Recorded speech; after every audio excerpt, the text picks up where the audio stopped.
ISO 45001 인증, 중대재해 처벌에 대한 면피, 다 좋다 이겁니다. 인터넷에서 위험성 평가 양식이라고 검색해서 다운받아서 사용하시나요? 그럼에도 불구하고 저는 위험성 평가 양식이라고 불리는 파일 내용을 잠시 후 여러분들께 최초로 공개해드리겠습니다. 기업표준인증센터만의 정말 중요한 팁을 하나 드리겠습니다. 이것조차도 그 어떤 곳에서도 듣지 못했던 팁이라고 말씀드릴 수 있겠습니다. 안녕하세요. 인증 알려주는 친절한 남자입니다. 여러분들은 왜 위험성 평가를 하고 계신가요? 혹은 하실 예정이신가요? 약 70%의 고객분들은 ISO 45001 인증서를 취득하기 위해서요. 약 30%의 고객분들은 혹시나 사고가 났을 때 중대재해처벌법상 처벌을 조금이라도 피하고 싶어서요. 라고 대답을 하십니다. 지금쯤이라면 여러분들은 예상을 하시겠죠? 오늘은 위험성 평가에 대한 맛보기 강의를 해드리겠습니다. 지금부터 여러분들이 그 누구로부터도 듣지 못한 이야기를 흥미있게 풀어드릴 테니 잘 집중하시기 바라겠습니다. 다시 여쭤보겠습니다. 여러분들은 위험성 평가를 왜 하고 계시나요? 아마도 우리가 일하며 발생할 수 있는 사고를 미리 예방하기 위해서 위험성 평가를 하고 계실 겁니다. ISO 45001 인증, 중대재해 처벌에 대한 면피, 다 좋다 이겁니다. 근데 근본적으로는 사전에 위험을 예측하고 대비하여 사고가 일어나지 않게 한다는 것이 가장 중요한 목적이라는 것은 알고 인증을 준비하셔야 한다고 말씀드릴 수 있겠습니다. 여러분들이 건물만 봐도 어느 회사의 건물인지 잘 알만한 대기업부터 중견, 중소까지 많은 종류의 기업의 인증심사를 가보면 공통적으로 경영진 분들이 말씀을 하세요. 그 어떤 사장이 직원의 다치는 것을 좋아라 하겠느냐. 경영진도 최대한 직원들이 안전하게 일했으면 좋겠다. 라는 말씀을 많이 하셨습니다. 그렇다면 위험성 평가가 사전에 이루어지지 않은 상태에서 사고가 났다고 가정을 해볼게요. 보통 고용노동부 등에서 사고가 발생하면 조사가 나올 텐데 이런 조사가 나오더라도 모든 회사는 자체적으로 또 내부적으로 사고에 대한 조사를 별도로 해야겠죠. 누가 사고가 났는지, 몇 명이 사고가 났는지, 언제 사고가 났는지, 어디에서 무엇을 하다가 사고가 났는지, 왜 사고가 났는지 이 세 가지는 필수적일 거고요. 그 다음에 마지막으로는 이 사고가 반복되지 않기 위해서는 어떻게 할 것인지까지의 내용이 실무자선에서 작성이 되어서 관리자의 승인을 받고 최고 경영자에게 보고가 되겠죠. 방금 여러분께서 최고 경영자가 보고받는 내용은 사고 전에 보고받을까요? 사고가 난 이후에 보고를 받을까요? 제가 아까 말씀드렸죠. 사고가 난 이후라고 상황을 가정해 드렸습니다.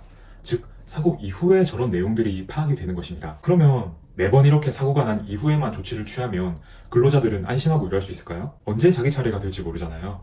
그렇기 때문에 ISO 45001 안전보건 경영 시스템에서는 근로자들이 일할 수 있는 안전한 작업 환경을 조성하기 위하여 이런 위험이 발생하기 전 사전에 우리 회사 및 작업장의 위험 요소를 파악하고 사고가 나기 전에 예방 조치를 취해라 라고 요구를 하는 것입니다. 그리고 조금 더 부가적으로 설명드리자면 사고가 난 이후에라도 상시적으로 평가를 해서 동일한 사고가 반복되지 않게 하는 것이 두 번째 목적이라고도 볼 수 있습니다. 그러면 이제 위험성 평가를 왜 해야 되는지 여러분들은 이해를 하셨을까요? 그렇다면 여러분은 위험성 평가를 어떻게 하고 계신가요? 인터넷에서 위험성 평가 양식이라고 검색해서 다운받아서 사용하시나요? 사실 ISO 인증에 정해진 양식이라는 것은 없습니다. 그럼에도 불구하고 저는 위험성 평가 양식이라고 불리는 파일 내용을 잠시 후 여러분들께 최초로 공개해드리겠습니다. 인터넷에서 떠도는 파일들과 비교하셔도 좋습니다. 시작에 앞서 제가 왜 ISO 인증에는 정해진 양식이 없다고 말씀드렸을까요? 항상 여러분들은 근본적인 내용부터 생각하셔야 됩니다. ISO 45001을 인증받기 위해서는 ISO 규격이 무엇을 요구하는지부터 알아야겠죠.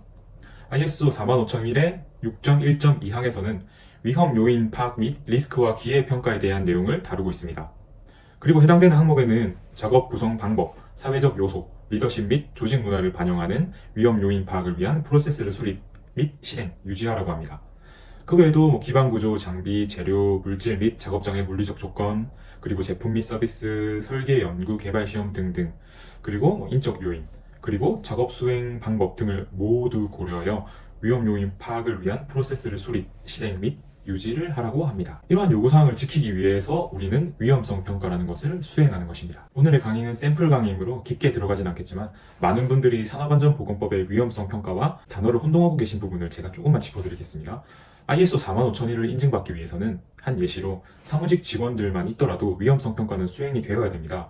물론 우리 사업장에 계시는 청소하시는 근로자분들, 정수기 물 옮겨주시는 분들, 보안 업무 봐주시는 분들에 대해서도 고려가 돼야겠죠. 반면에 산업안전보건법에 의한 위험성 평가는 실행 환경에 대한 조건이 규정되어 있습니다. 즉 위험성 평가에 대한 적용 환경에 대한 범위 자체가 다르다는 말씀을 드리고 싶습니다. 계속 강의를 이어가 보겠습니다. 우리는 위험성 평가 양식할 때 이 양식이라는 말을 왜 사용할까요? 자, 이렇게 생각해 봅시다. A 건설업체에서 ISO 45001 인증을 취득하기 위해 위험성 평가를 했다고 가정하겠습니다.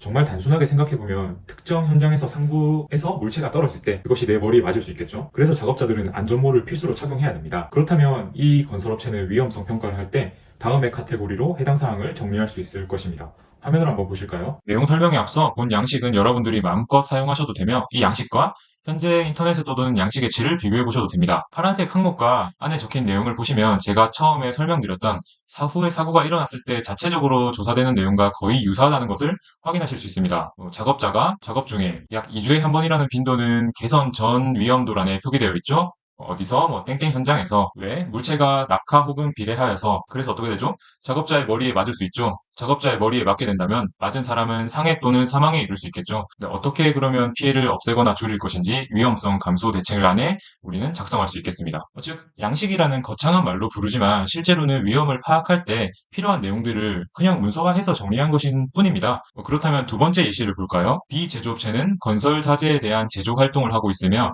역시 위험성 평가를 다음과 같이 했다고 합니다. 생산 라인에서 아마 이게 위험이 발생할 것으로 예상을 하고 이 구분은 작업 환경이고 작업자가 용접을 하다가 용접 스파크가 이제 안구에 들어가는 것을 위험으로 봤죠. 위험성에 대한 감소 대책은 용접 작업자는 용접 마스크를 필수로 착용하게끔 하고 거기에 더해서 관리 감독자가 수시적으로 패트롤을 진행하게끔 하고 근데 보시면 사실 각 업체에서 지금 건설 쪽이나 제조 쪽이나 사실 분야는 완전히 다르거든요. 근데 이렇게 같은 카테고리로 충분히 정리할 수 있죠. 많은 업체들이 이렇게 실질적으로 필요한 내용들을 정리하다 보니 그것은 항목으로 표현이 되었고 그러한 항목들이 적혀 있는 파일을 우리는 양식이라는 말로 사용하게 된 것입니다. 그리고 이러한 위험에 대한 평가 일자, 위험 요인 파악 일자와 조치에 대한 실행 일자를 구분하여 관리 번호를 지정을 해서 이에 대한 조치 완료 사항을 근거로 남겨두면 좀 더 완벽하겠죠. ISO 45001에서의 위험성 평가는 대부분 작업이나 활동에 대해 고려되었기 때문에 이렇게 업종이 상이하더라도 양식은 유사할 수 있는데 ISO 9001과 같이 제품이나 서비스에 대한 양식을 예를 든다면 이는 상당히 달라질 것입니다.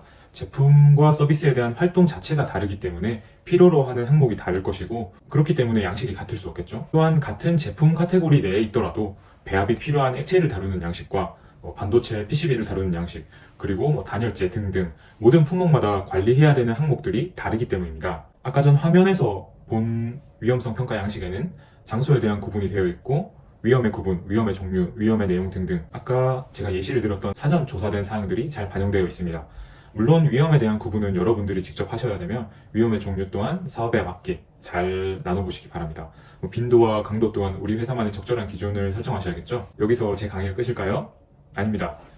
기업표준인증센터만의 정말 중요한 팁을 하나 드리겠습니다. 이것조차도 그 어떤 곳에서도 듣지 못했던 팁이라고 말씀드릴 수 있겠습니다. 자, 여러분. 첫 번째 예시를 볼게요. 공사 현장에서 만약에 무거운 철근이 100m 위에서 내 머리로 떨어진다고 가정해 보겠습니다. 제가 만약 안전모를 착용해요. 안전모를 착용하기 전과 착용을 했을 때 100m 위에서 철근이 내 머리를 치는 세기가 줄어들까요? 여기서 헷갈리시면 안 됩니다. 안전모를 착용해서 안전모가 일부 데미지를 흡수하긴 하겠지만 철근이 내리찍는 그 고유의 세기는 변하지 않아요. 그렇다면 무언가 개선 활동을 하더라도 그 고유의 위험에 대한 세기, 즉 강도는 변하지 않을 것입니다. 즉 여러분이 물체의 낙하 또는 비례에 대한 대책을 세우고 실행을 하시더라도 그게 철근 자체가 50kg에서 0.5kg으로 바뀌지 않는 이상 그 철근 그 자체가 떨어질 때 그 강도는 그대로라는 말인 것입니다. 이 개념을 잘 이해하셔야 돼요. 두 번째 예시를 한번 들어볼게요.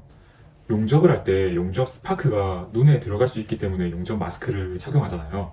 근데 용접 마스크를 착용한다고 하더라도 만약에 빈틈으로 불똥이 튈 수 있겠죠? 불량 마스크나 혹은 손상된 마스크라고 가정할 때요. 용접 마스크를 착용했다고 해서 그 불똥이 내 안구에 튈 때 그 강도가 줄어들까요?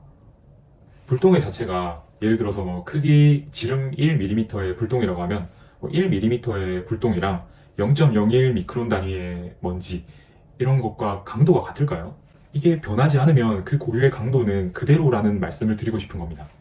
즉 조치를 통해 고유의 위험을 없앨 수 없다면 그 강도는 위험성 평가 시 유지가 되어야 되는 게 맞고, 그런 부분은 고려가 되어야 돼서 위험성 평가 양식에 반영이 되어야 됩니다. 제가 품질 경영 시스템, 환경 경영 시스템, 그리고 인증기관 및 심사원 활동 관련에 대한 내용을 많이 알려드리다 보니까 상대적으로 안전보건 경영 시스템에 대한 내용은 사실상 많이 다루진 않았습니다. 많은 분들이 요청해 주시더라고요.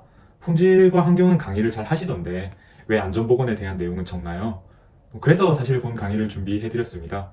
강의의 질을 보시고 여러분은 심사원과 컨설턴트를 선택하시면 되겠습니다. 사실 위험성 평가는 더 꼼꼼하게 파고들 부분이 많습니다. 하지만 오늘의 강의는 기업표준인증센터의 컨설턴트이자 선임 심사원의 역량을 보여드리기 위해서 준비한 맛보기 강의라는 점을 한 번 더 말씀드리고요. 어떤가요, 여러분? ISO 45001 인증을 위한 실질적인 준비에 도움이 되셨을까요? 특히 저에게 심사를 신청하시는 고객분들께서는 심사수검 당일에 저에게 많이 물어봐 주시면 됩니다. 그리고 많이 얻어가세요. 컨설팅이 필요 없는 직종에서는 심사를 통해서 얻어가시면 됩니다. 심사비를 지불하여 기왕이면 조금이라도 더 얻어갈 수 있는 심사원에게 심사를 받으시는 것이 어떨까요? 그리고 컨설팅은 기말하진 않겠습니다. 맛보기 강의의 질을 판단해 주시면 되고요. 실력이 없으면 저는 여기까지 오지도 못했습니다. 많은 기업분들이 찾는 이유가 있겠죠? 그럼 오늘의 강의는 여기서 마치겠습니다. 내용이 길 텐데 집중해서 봐주셔서 감사드리고요. 저는 기업표준인증센터 문광수 대표였습니다.